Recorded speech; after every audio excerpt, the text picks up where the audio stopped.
साबिक अमेरिकी सदर डोनाल्ड ट्रंप का फ्लोरिडा में अपने हामियों से खिताब। उन्होंने कहा कि अदालती कार्रवाई इंतखाबी अमल में मुदाखलत है। 75 मिलियन वोट लेने वाले अमेरिकी सदर पर फर्द जुर्म आयद की जा रही है। उन्होंने मजीद कहा कि मुझ पर बेबुनियाद इल्जामात लगाए जा रहे हैं।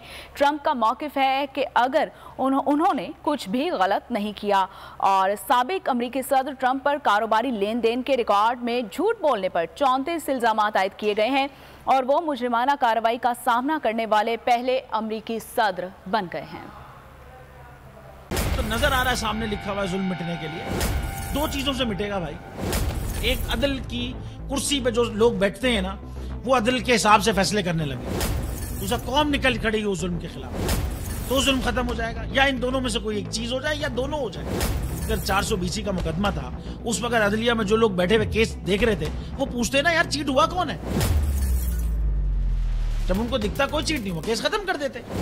तो जालिम जुल्म कर ही नहीं पाता। 9 जजेस ने नोट बिफोर किया मेरे केस को यार, 1.5 साल चला। शख्सी जमानत का केस, सेम केस इस्लामाबाद में कर दिया। एक ही इल्जाम पे 2 केस हो नहीं सकते भाई।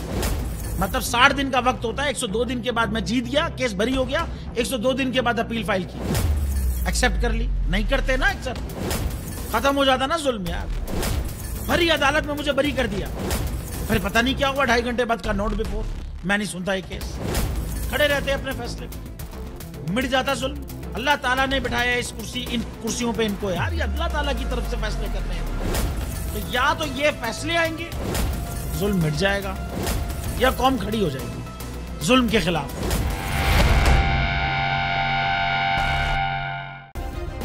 सब्सक्राइब करें और बेल दबाएं ताकि कोई खबर रह न जाए।